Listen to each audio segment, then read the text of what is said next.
Just gonna get right into it. $25 game. Um, Last episode I did not run so great, and I was down $15, but nothing really good happened. So it's not like I'm too upset, but I certainly wasn't playing great. So make sure you tell me what I was doing wrong because I kind of want to know. Uh, but here we go. And I went over last time, and I'll try to get this one at a half an hour.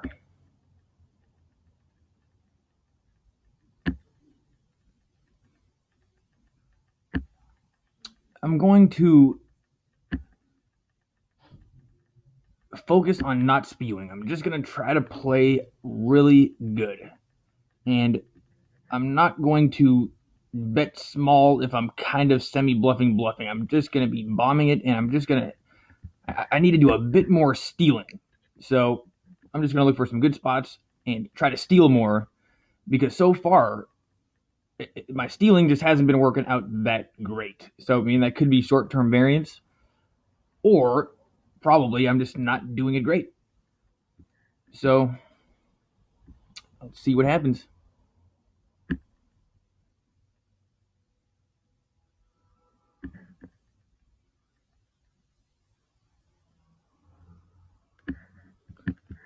All right.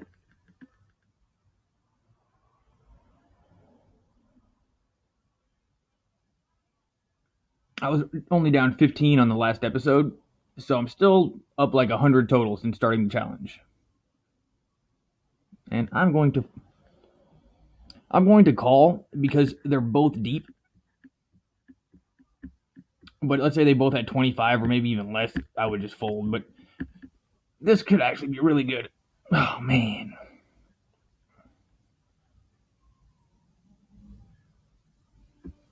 Crazy.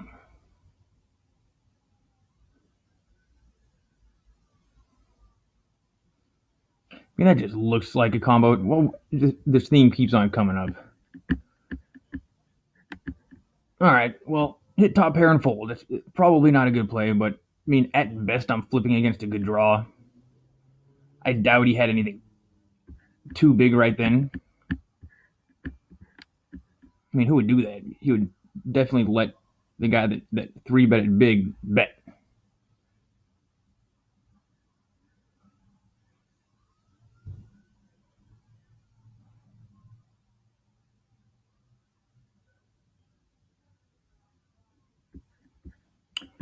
I mean, he's just not cold calling with ace queen that often. So I think this is a pretty good bet. And if he calls, uh, and it bricks out, I would probably bet again because he could just float with maybe even a 10.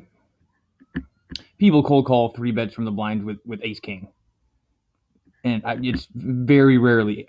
I don't even think I've ever seen ace queen.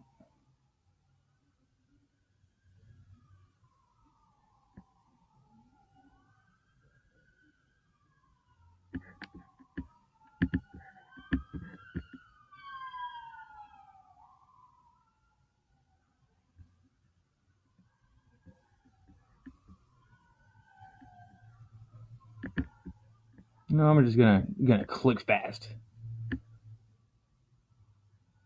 No wasting time in the blinds with marginal hands. It's just a losing proposition.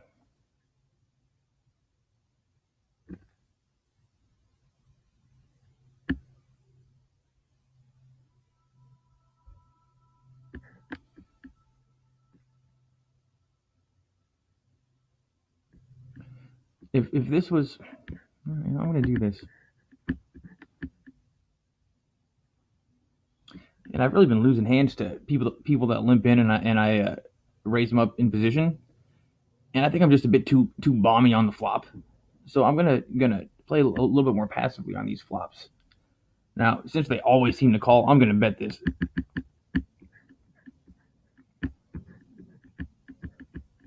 Mm. People don't usually limp in with like king queen.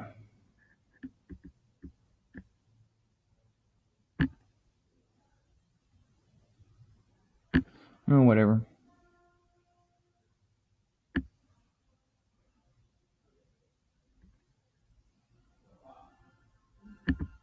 Well, that one I should have played. All right, I'm going to calm down on my clicking.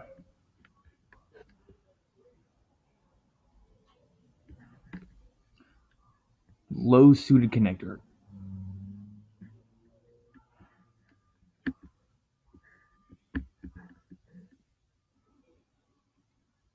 He's got a little bit less money, so I might be able to muscle him around. That's not the greatest flop in the world.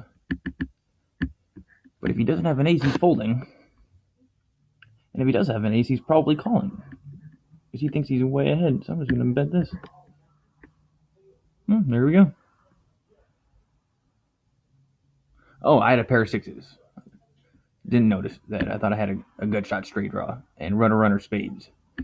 And just as a note, those I didn't know that I had the six. I thought I had a gut shot straight draw with backdoor flush draw, and those two backdoor draws, like those backdoor spade draws, those backdoor straight draws, are very valuable. It's almost like they can be more valuable than one pair, or like a good one pair on a board like that.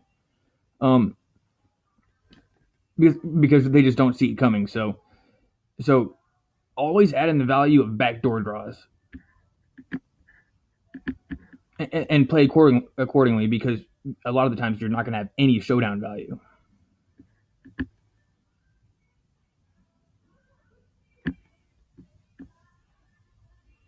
And I am not going to be calling 3-bets with 10-jack offsuit. Maybe if we were super deep.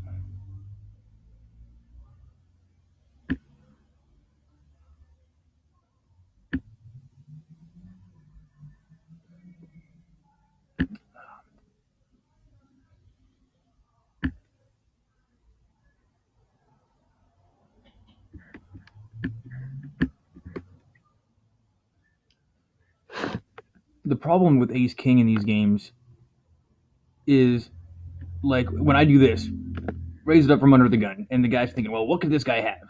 The first thing that crosses his mind is ace king, and they just put you on ace king. It's just the way they play. So when you have ace king, you have to know that they think you probably have ace king. So if you do hit an ace or a king, you have to do something that persuades them that maybe you don't. Otherwise, they'll just give you credit for it every time.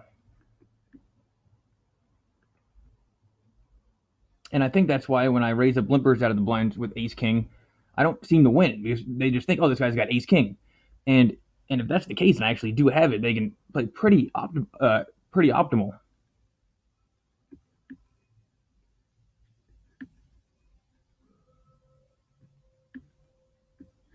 Gonna get set over set.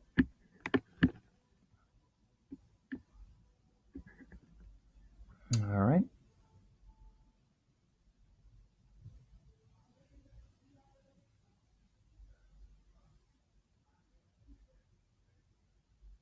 With those fours, I just folded it. There's too many people in the pot, and it's if I hit a four and somebody's going all in with me, it's on the turn. Like if it gets checked around and I hit a four, people have hitting the four could be the worst thing ever, because it's either losing 25 cents or losing your whole stack when they let you hit it for free. Man, look at this guy. People don't 4-bet. I've seen it a little bit more recently. I guess I'm just going to fold. You just don't see people 4-betting with ace king too often. That was kind of a little 4-bet from the cutoff. So I think that had a better chance of being ace king than other spots. But you just don't see it too often. So if you don't think they have ace king, calling with king queen isn't the worst play, because they could have jacks or going crazy with a pair. And if you think they could have ace king, then raggedy boards can be pretty easy to play, but you got to be willing to actually put in bets on the turn and the river. And you know what? I'm just lazy.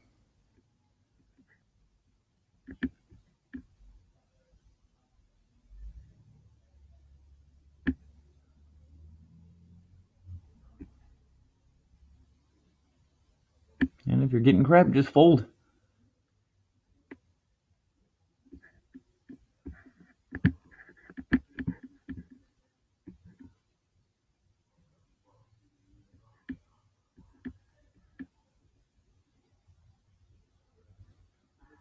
All right.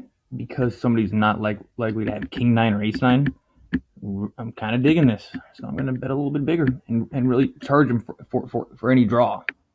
This guy could easily have ace. I'm going to bet this again.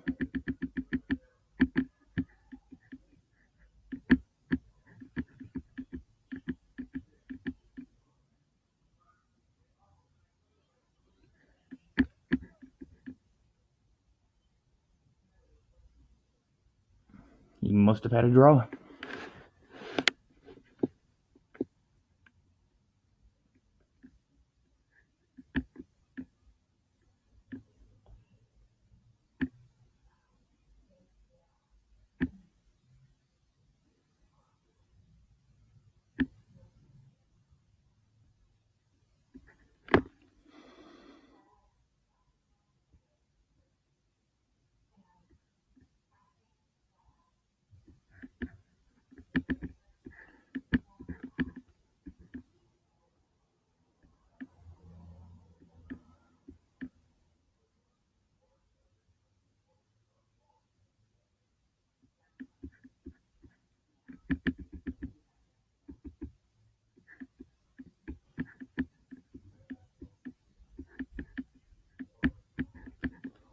Just hope he doesn't have an ace.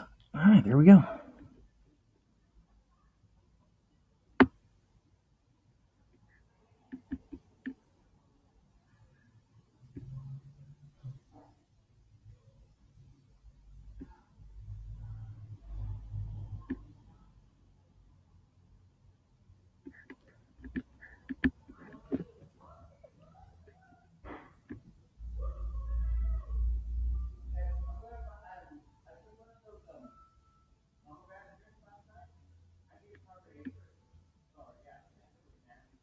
Nice. And people always have queens, like this guy right here, and they don't raise too often. So I'm going to bet and pretty guaranteed that they're just going to call. So that's good. Then I can see the turn.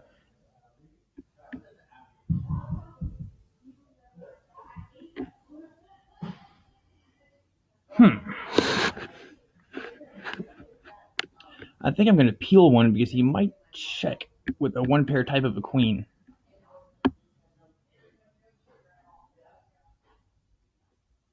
Well, he doesn't have a boat.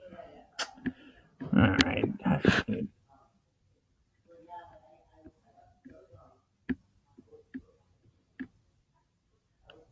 You know, my ace might not have even been good.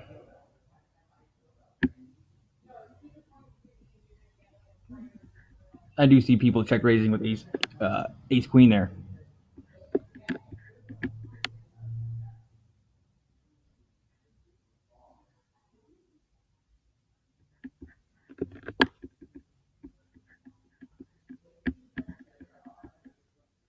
I'll take an ace.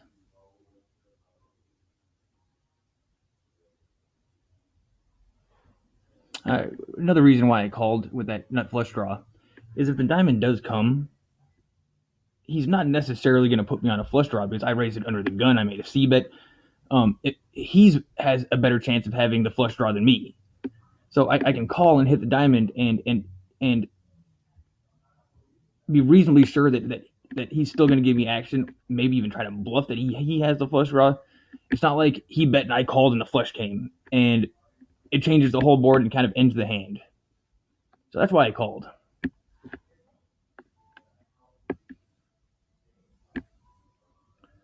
And he could have had a worse flush draw, which is annoying.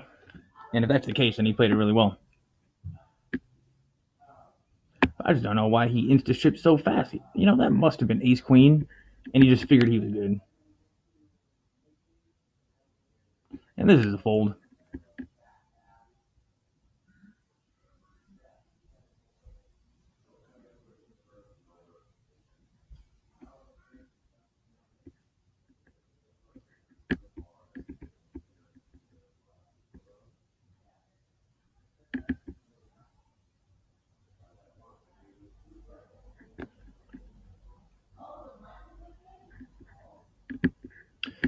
Short stacker. These short stackers like to limp in and then raise.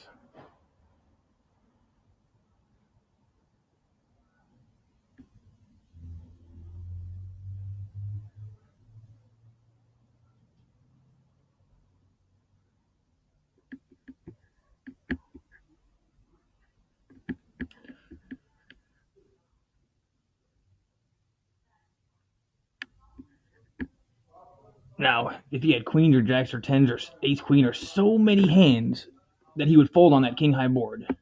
So that's not always a quick fold. Let's say that I had more money behind. I could have decided to go a little crazy there, but it's probably still not the best spot on the king high board. The ace high board, you can do that as well. But he knows that I'm raising up a limper probably a little lighter. People just love doing that.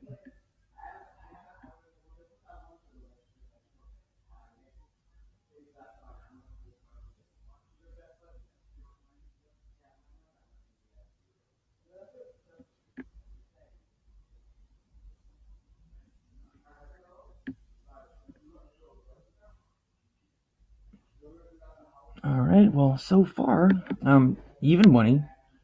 Nothing really has happened, and I haven't even really been in a spot to try to steal something yet.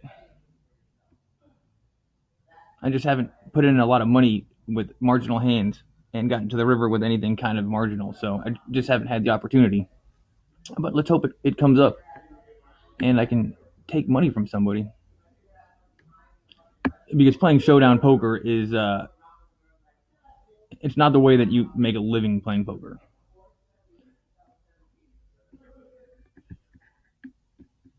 You have to steal money.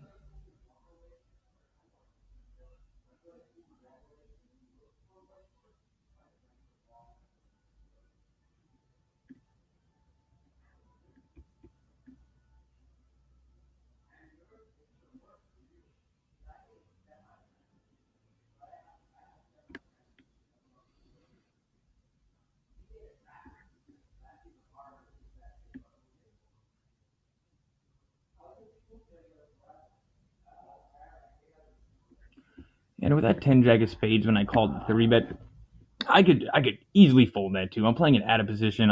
I'm calling a re-raise. If I hit a 10 or a jack, what am I going to do? And, that's a fold or a call. It's kind of right on the edge. And for some reason, people just like putting people on 10 jack. So when you have 10 jack and you hit it you kind of lose some value.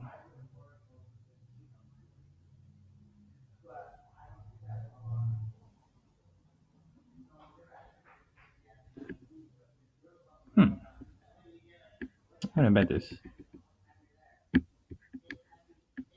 And he's not going to raise.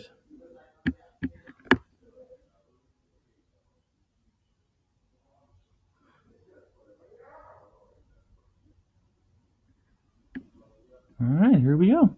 Somebody just go all in. All in, buddy.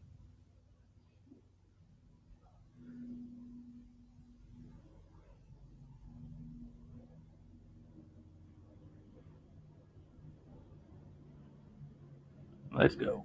All right, I'm going to re-raise this guy.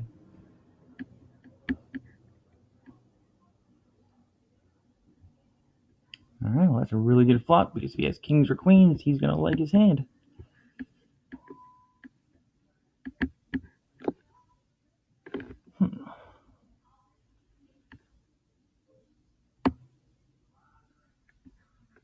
If you 3-bet and then check it to the guy when he raises it up in the cutoff or on the button, and you 3-bet from the blinds, and the flop comes down and you check it to him, for some reason, people just love firing one barrel on the flop. So you're almost guaranteed one barrel by checking your own 3-bet pots. But then they kind of shut down. So you have to figure out: do I want this one bluff barrel, or do I possibly just only value it as one stab at the pot? They don't keep it going if you call.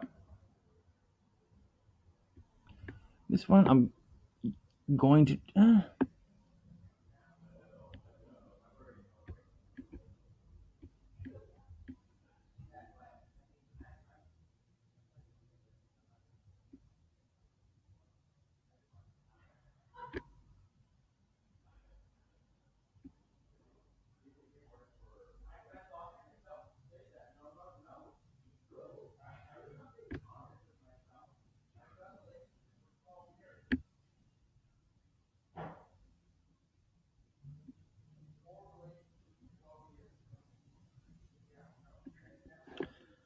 All right.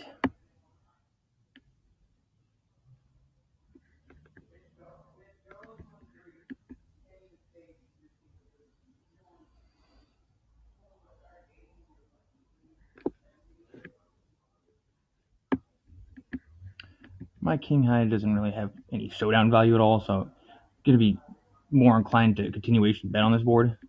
Though, I mean, how could I have any? Yeah, no, well. He kind of knows I'm full of shit there. And even if I do have aces, like a one pair hand on that flop calling from the blinds, if I have aces and he check raises me like that, I am now all of a sudden scared. And he knows that. So maybe I should have checked that one behind and try to hit it king or a queen. I mean, if you put someone on notice and they have one pair, like they're immediately scared. And it's just the way these own games kind of play. Forget that.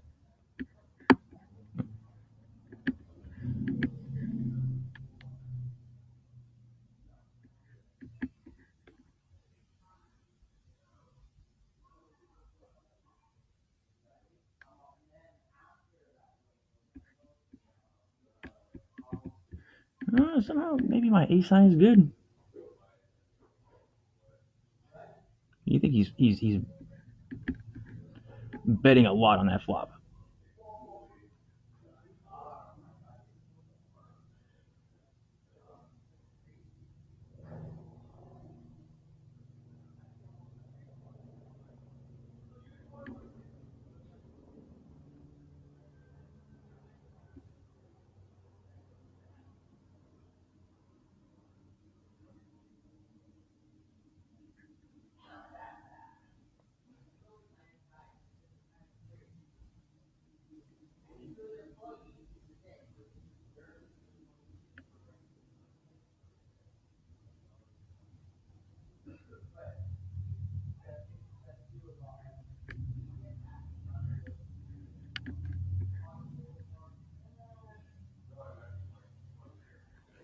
I'm definitely gonna bet this one.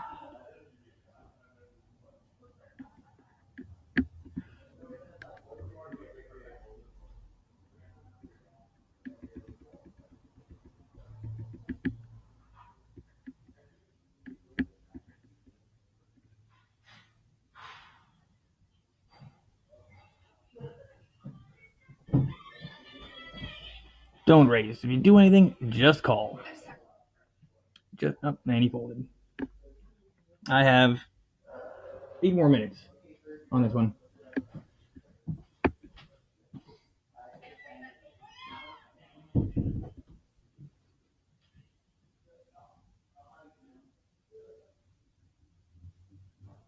I think I'm making my turn bets a little bit too small.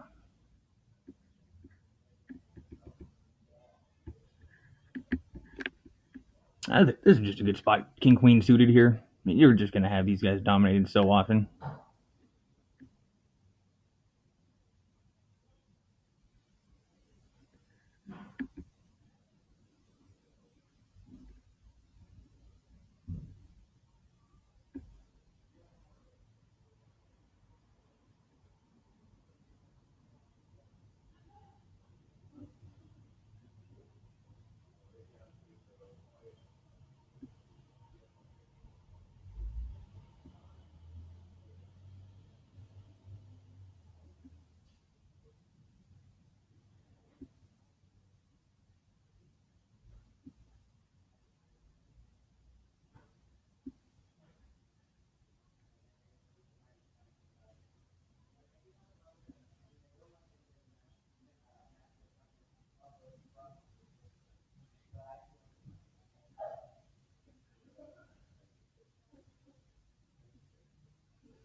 All right, give me something good.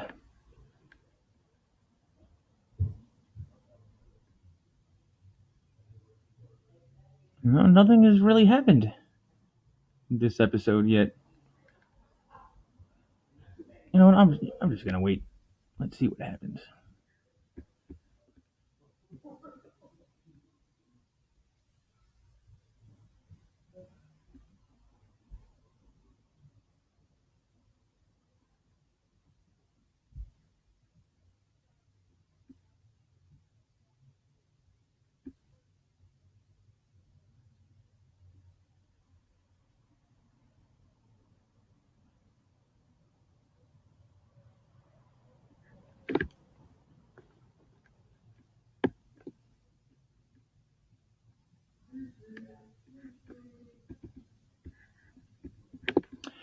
I just like doing this because if he has ace king or ace queen, I'm dominated, but most likely we're both going to brick this flop.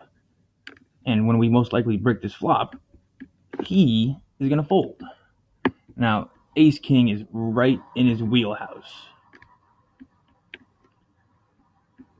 So if he gives me some action, I wouldn't be surprised.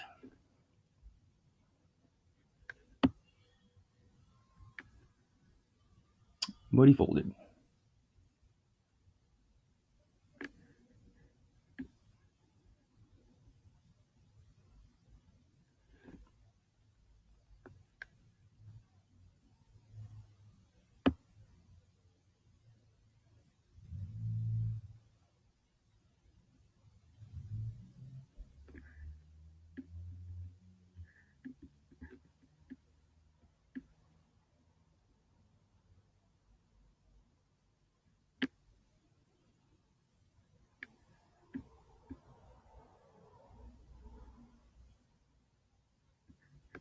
All right, maybe I can get something, a suited connector.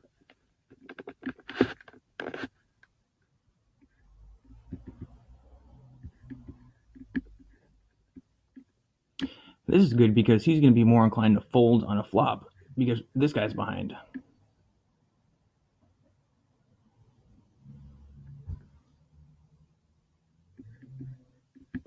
Now I'm going to bet this.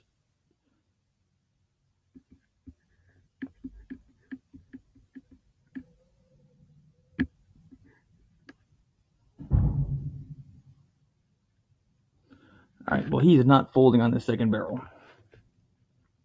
Well, actually, I don't think he is. No, I'm going to bet this again.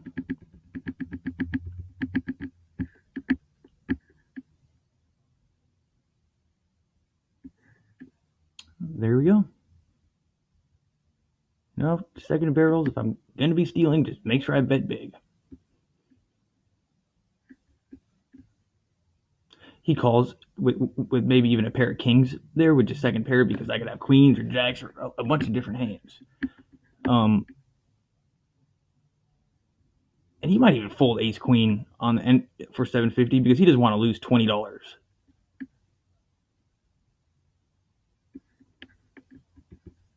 right. Let's hope he does something.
It's a pretty good flop because if he has a heart, he'll give me some action.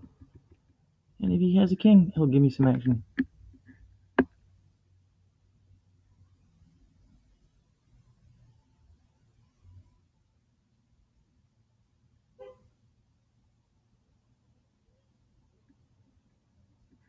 Nice. I'm going to bet this kind of big because he might have the ace of hearts. And he's definitely calling.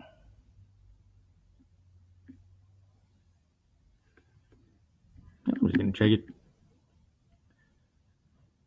Well, I probably missed out on some value.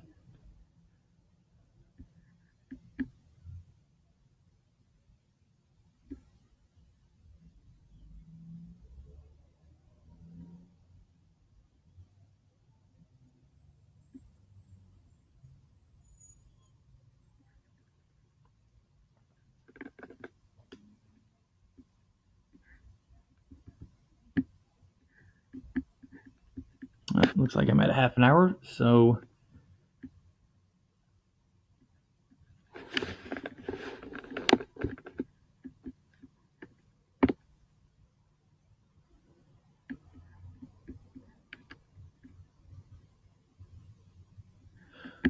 let's just hope my ace king is good. All right. I probably would have called. Who knows? All right. Well, I'll play one more hand.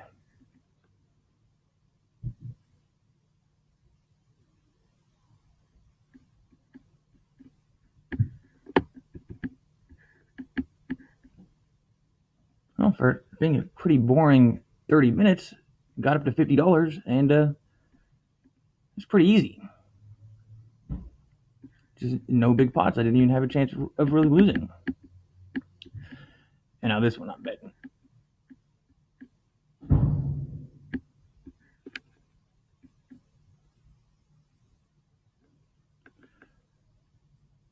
Now I'm going to check this one behind. That's a pretty strong call.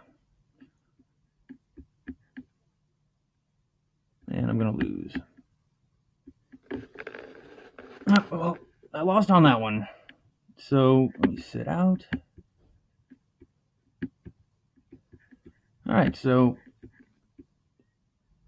let's see what I'm at for the challenge. And I lost $6 on that last hand.